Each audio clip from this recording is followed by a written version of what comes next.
যদি কোনোদিন আপনি ভুল করে মানুষকে ঠকানোর প্ল্যান করেন আর সেই ভুলটাই যদি হয়ে ওঠে আপনার জীবনের সবচেয়ে বড় সত্যি, তাহলে কেমন হবে? ঠিক এই প্রশ্নই শুরু থেকে শেষ পর্যন্ত আপনাকে তাড়া করে ফিরবে। কমেডি, ড্রামা আর থ্রিলার এই তিনের মিশেলে এমনই এক ভিন্ন ধর্মী সিনেমা মারিসান। চলুন এবার তাহলে মুভিটার কাহিনী একটু বলা যাক। জেল থেকে বের হয়ে সিনেমার মূল ক্যারেক্টার ফাহাদ ফাসিল অর্থাৎ দয়া ভাবল এবার একটু টাকা কামানো যাক।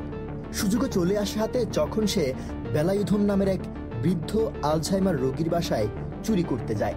এখানে একটু বলে রাখি, আলঝাইমার রোগী হলেন সেই মানুষরা যাদের মস্তিষ্ক ধীরে ধীরে দুর্বল হয়ে যায়, ফলে তারা অনেক কিছু ভুলে যেতে শুরু করেন।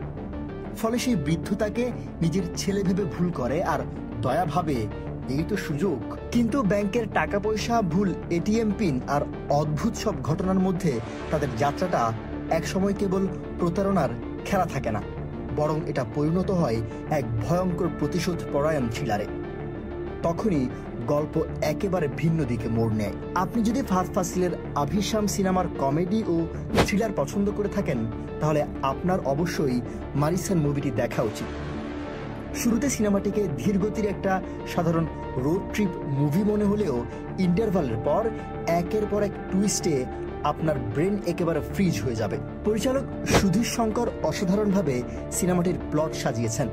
চোর থেকে নায়ক, আলঝেইমার থেকে প্রতিশোধ, সবকিছু এমনভাবে বদলে যায় যে আসল সত্যি বের হওয়ার আগে কিছু আন্দাজ করা অনেক কঠিন হয়ে পড়ে। মুভিটির সবচেয়ে বড় শক্তি হলো এর স্ক্রিন প্লে এবং ভিজুয়াল এফেক্টস। প্রতিটি ফ্রেম যেন এক একটি শিল্পকর্ম, যা গল্পের গভীরতাকে আরো বাড়িয়ে তোলে। ও আরেকটি বিষয়, মুভিটার যে নাম তাই সিনেমার মতোই ইন্টারেস্টিং। সংস্কৃত শব্দ মারিসানের অর্থ মরিচা বা হিন্দু মিথোলজিতে রাক্ষস। সাধারণ একজন মানুষ কেন রাক্ষসে পরিণত হয় তা খুঁজে পাবেন এই সিনেমায়। সবশেষে বলতে চাই, কেউ যদি টাইট থ্রিলার ধর্মী কোনো মুভি উপভোগ করতে চান তাহলে মারিসান সিনেমাটি আপনার জন্যই।